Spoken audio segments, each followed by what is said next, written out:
Our next guest is called the Biden administration's immigration plan, Recruit and Release. Joining us now, Arkansas Senator Tom Cotton.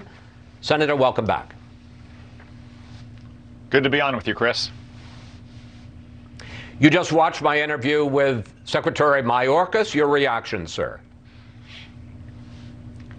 Chris, it's rich that Secretary Mayorkas won't let press travel with him to the border, but he will come on your Sunday morning show and peddle the same kind of nonsense that has created the Biden border crisis in the first place. I mean, he's basically saying that the United States will not secure our border, and that is a big welcome sign to migrants from across the world.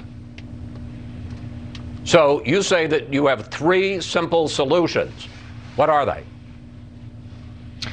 Yeah, Chris, the Biden administration keeps saying that Trump somehow dismantled the immigration system. That's false.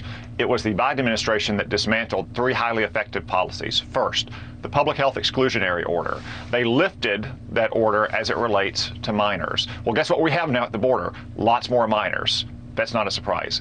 Second, the Remain in Mexico policy. The Trump administration worked with the government of Mexico to allow migrants who showed up on our border to make an asylum claim, but remain in Mexico while we adjudicated that, rather than just releasing them into the country. And third, the so-called Safe Third Country Agreement with countries like Guatemala that says if you pass through a country that's not your own seeking asylum, you have to make that asylum claim in the first country you pass through. That's the international norm. That's what we should do. Joe Biden could reimpose all three of those things this week if he wanted to. One of the things I was struck by at the end of the interview, Secretary Mayorkas said, quote, "The border is secure, the border is closed." Is it? No, Chris, of course not. The border is wide open. There are reports now that Customs and Border Patrol may be directed to simply start processing people into the country without even giving them a notice to appear in court. And of course, all of these bogus asylum claims are taking up so much manpower and resources at the border. That means that we also have other threats like increases in fentanyl and other kinds of drug trafficking, or persons on the terrorist watch list crossing into our border. The border right now is wide open because the Biden administration dismantled the very effective policies of the Trump administration and the agreements we had with Mexico and other Latin American countries. I want to turn to another subject. Senator, you voted against the $1.9 trillion COVID relief package, and I want to put up some of the things that it would do for Arkansas. It would provide stimulus payments of up to $1,400 to 93% of adults in your state and 94% of children in your state. It would also provide $1.2 billion for schools in Arkansas, grades K through 12. Senator, are you saying that the people of your state don't need that money? Well, Chris, that bill would do a lot of other things as well. You know, we've been talking about what caused this border crisis. Look at a couple other provisions in that bill. For instance, they're going to have stimulus checks to illegal aliens as well, or money to sanctuary cities. Those are the kinds of incentives that help migrants come to our border. More broadly, though, Chris, we worked together last year with the Democrats and the Trump administration to pass multiple bills to help the American people get through this pandemic. Many of those bills passed unanimously. We did one in December as well.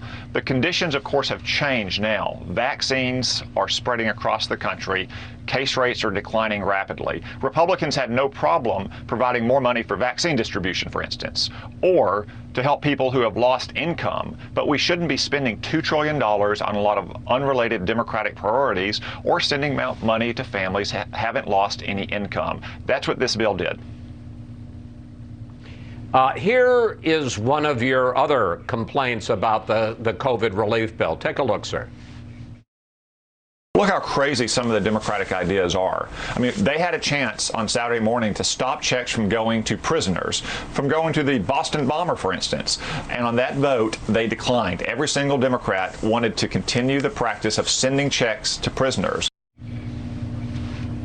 But, Senator, under two previous COVID relief bills that you supported and voted for and that President Trump signed, prisoners also got checks in those bills.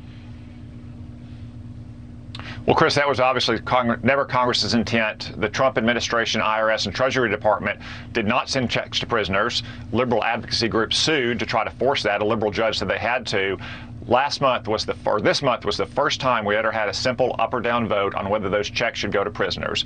And the simple fact is that every Democrat voted to keep sending checks to prisoners. I don't think that's a smart idea. I suspect most Americans don't either.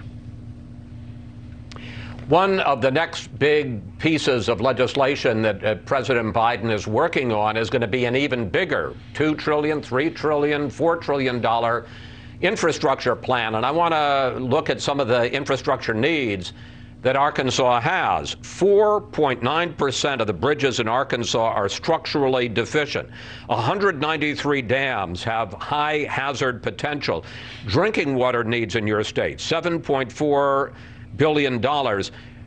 President Biden wants to pay for this plan, at least in part by raising taxes on people making more than $400,000 a year, and to raise the corporate tax rate from 21% up to 28%. Would you support? I mean, aren't the needs in Arkansas sufficiently urgent that you could support taxing people making more than $400,000 and raising the tax rate on corporations, which is still lower than which would still be lower than when President Trump came into office, to pay for that? Chris, we have infrastructure needs in Arkansas like every state does, but I suspect, based on what I've heard from my Democratic friends in the Senate, that this bill is not going to be geared towards those needs. It's going to be geared towards big tax increases and implementing something like the Green New Deal. Now, if you think your gas bills have gone up a lot recently, wait till you see what you pay at the pump after the Democrats do that. We can do this kind of bill, though, Chris, without big tax hikes. The reason we're talking about an infrastructure bill right now is that the last bill we passed is about to expire at the end of this year, and we passed that bill in 2015 with more than 80 votes in the United States Senate without tax increases, because we focused on a lot of the problems we have with infrastructure in this country, like excessively burdensome and lengthy and cumbersome permitting and regulatory and environmental approval processes. Chris, you probably know that the Pentagon was built in 16 months in the 1940s. It took the government years to repair a bridge in front of the Pentagon that just runs a couple hundred feet. The problems that we have in this country is not that we don't have enough money for infrastructure, that it costs too much and we spend too much on things that are not roads and bridges and broadband access. Right. Finally, I've got about a minute left here, sir. President Biden talked this week about trying to reform, not end, but to reform the filibuster so that senators have to keep talking around the clock in order to continue the filibuster and to stop the legislation. Take a look at President Biden. I don't think you have to eliminate the filibuster. You have to do it what it used to be when I first got to the Senate. You had to stand up and command the floor. Once you stopped talking, you lost that, and someone could move in and say, I moved the question of.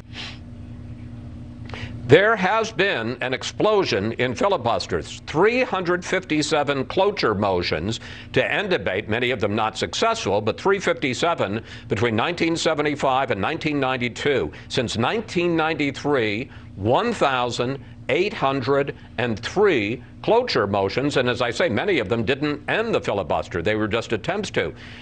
Senator, you know, at some point, maybe as soon as 2 years from now, you Republicans are going to be back in the majority.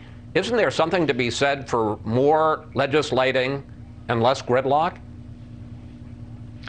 No, Chris, there's something to be said for compromise and bipartisanship and respect for the rights of the minority in the Senate. These rules have been in place since the beginning of our republic. And the Democrats are engaged in pretty highly situational ethics. You know, just 4 years ago, 27 Democrats still in the Senate wrote a letter urging Mitch McConnell and Chuck Schumer to maintain these rules. Now, most of those senators have flip-flopped simply because they have the barest of majorities. Republicans refused to change those rules 4 years ago because we respect these traditions in the Senate, and we know that they've helped forge durable, bipartisan consensus legislation. Senator Cotton, thank you. Thanks for coming in today. Always good to talk with you. Thank you, Chris.